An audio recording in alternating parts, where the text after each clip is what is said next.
కేంద్రంలో వచ్చేది హంగ్. ఏ పార్టీలో మెజార్టీ వచ్చే అవకాశం లేదు. హంగ్ వస్తే మేమే కింగ్ అవుతాం. నరేంద్ర మోదీకి 200 సీట్లకు మించి రావు.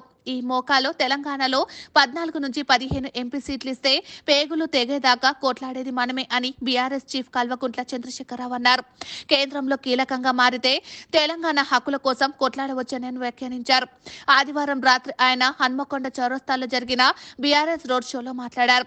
గోదావరి నీళ్లను తమిళనాడు, కర్ణాటకకు తరలించేందుకు ప్రధాని మోదీ కుట్రలు చేస్తున్నారని, ఆ మేరకు నోటీసులు పంపితే రాష్ట్ర ప్రభుత్వం నోరు మూసుకొని కూర్చోవడంలో మతలబేంటని ప్రశ్నించారు. ఇప్పటికే కృష్ణా నీళ్లను కేఎంబీఆర్ కు అప్పగించారు. బీజేపీకి ఓటేస్తే మోసపోతాం. కాంగ్రెస్ వాగ్వాదాలను నిలబెట్టుకోలేదు అని విమర్శించారు. ప్రజల తరపున కొట్లాడే పంచ్ ఎవరు అని కేసీఆర్ ప్రశ్నించగా ప్రజలు ముక్త కంఠంతో మీరే అని బదులిచ్చారు. దానికి కేసీఆర్ స్పందిస్తూ మొన్న ఎలక్షన్ లో నన్ను పడగొట్టారు. ఇప్పుడు మళ్లీ పంచ్ అవ్వమంటారా?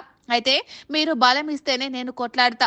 వచ్చే ఎన్నికల్లో సుధీర్ కుమార్ ను గెలిపించాలి అని కోరారు. బీజేపీ ప్రమాదకరమైన పార్టీ అని 10 ఏళ్ల కింద నల్లధనాన్ని వెనక్కి తీసుకువచ్చి జన్ధన్ ఖాతాలో ప్రతి ఒక్కరికి 15 లక్షల రూపాయల చొప్పున జమ చేస్తానని హామీ ఇచ్చారని, అది జరగలేదని విమర్శించారు. అమృత్ కాల్ అచ్చేదిన్ రాలేదని, సచ్చేదిన్ మాత్రం వచ్చిందని ఎద్దేవా చేశారు. కాజీపేటకు కోచ్ ఫ్యాక్టరీ వస్తే దాన్ని ప్రధాని తన సొంత రాష్ట్రానికి తరలించారని మండిపడ్డారు. రూపాయి విలువ దారుణంగా పడిపోయిందని, 18 లక్షల కేంద్ర ప్రభుత్వ ఉద్యోగాలు ఖాళీగా ఉంటే భర్తీ చేయడం లేదని ఆరోపించారు. కేసీఆర్ సీఎం రేవంత్ పై ఆగ్రహం వ్యక్తం చేశారు. అసెంబ్లీలో మన ఎమ్మెల్యేల హామీలపై నిలదీస్తే కేసీఆర్ నీ గుడ్లు పీకి గోలీలాడుకుంటా అన్నారు. పేగులు తీసి మెడలో వేసుకుంటా అన్నాడు. ఆఖరికి నా చెడ్డీ కూడా గుంజుకుంటా అన్నాడు. నేను 10 ఏళ్లు సీఎం గా ఉన్నప్పుడు ఇలాంటి మాటలు మాట్లాడానా?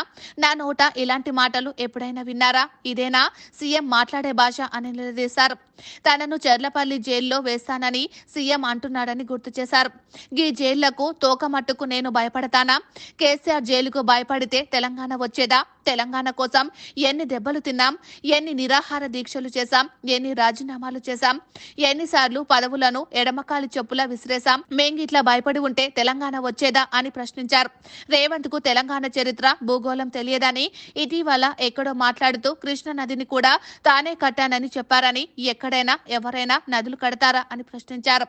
రేవంత్ వ్యాఖ్యలు సోషల్ మీడియాలో భయంకరంగా ట్రోలింగ్ జరుగుతుందని ఎద్దేవా చేశారు. తెలంగాణ ఉద్యమం అయిపోలేదని, రాష్ట్ర పునర్నిర్మాణం కోసం మరో ఉద్యమం చేపట్టాలని పిలుపునిచ్చారు.